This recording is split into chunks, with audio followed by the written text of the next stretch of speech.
I want to talk to you about those that are making it today, or what it takes to make it today.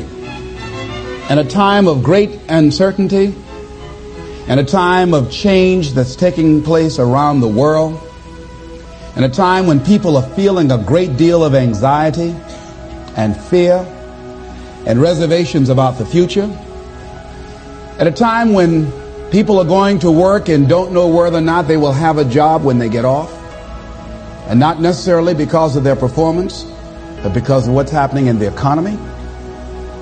At a time when there are challenges, more so than ever before, in personal relationships. When we look at what's happening on the crime level and what's happening with our youth, that many times I'm sure that we've all taken time just to stop and reflect. Many times when we hear what's happening in the news or read the newspapers, where's all of this leading to? What's going on here?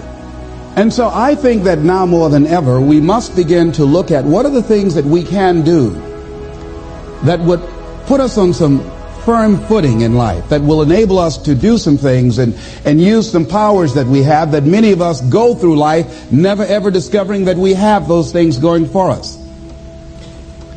And part of that, I believe, is knowing what it is your life worth. What is it that gives your life a sense of meaning and purpose?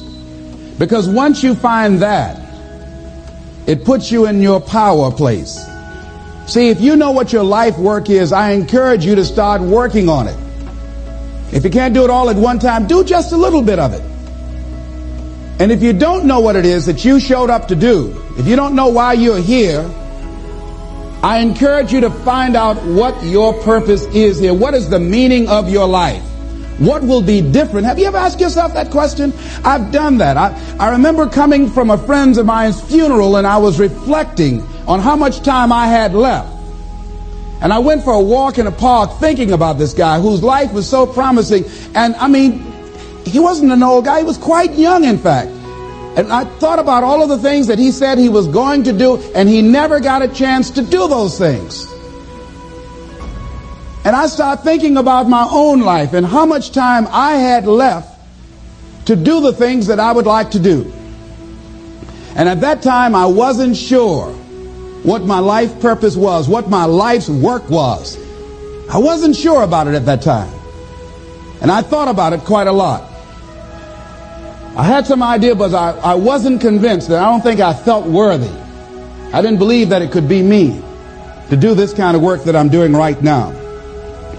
And I say to you that if you begin to take a conscious effort to find out what it is that you're supposed to do, I say that it can literally save your life.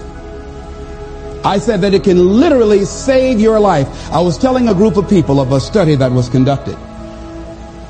Dr. Larry Darcy, who wrote a book called Recovering the Soul, he said human beings are the only living species that has achieved the dubious distinction of dying or having a stroke or a heart attack on a certain day.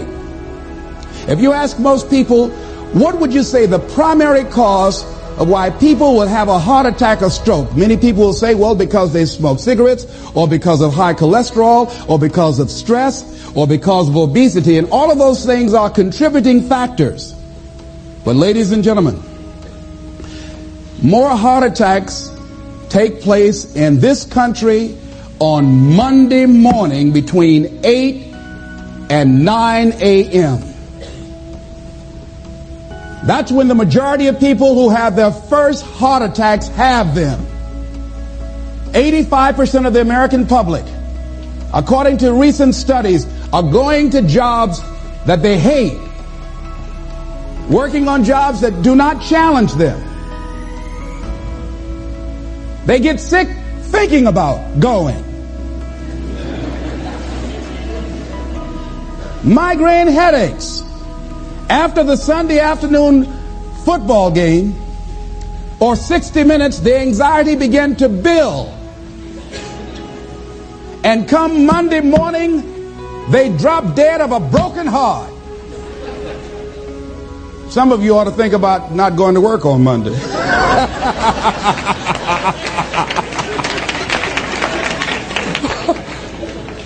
Think about that. People are literally dying to go to work.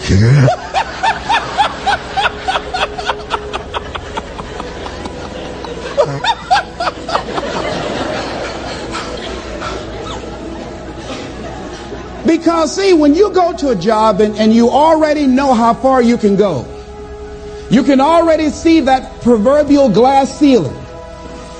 It's like going to a movie when you've gone in the middle of the movie. And you've seen the end, and you sit there to start all over again, but something is missing. You know what the outcome is going to be. You can't get excited about going through that movie all over again. Am I correct?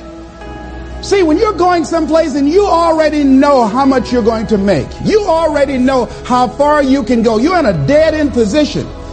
It erodes your self-esteem.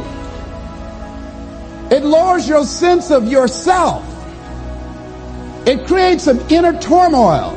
It creates an emptiness in you.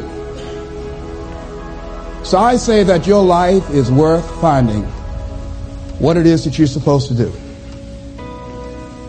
And I'm not saying quit your job. I'm saying find it and do just a little bit of it. When I wanted to become involved in speaking, I started just learning quotes, listening to other people's tapes, going to seminars, going to workshops, asking other people to help me. Just start working at it just a little bit, but do find out what your work is and hold on to it, and don't let your dream go. Don't let it go. See, and here's something else I want you to begin to look at. Why is it that most people don't pursue their dreams or don't do better than what they're doing if they're capable of doing it? I think that many of us don't go the next step because we don't know what to do yet. And I say that the reason that we don't even explore the possibility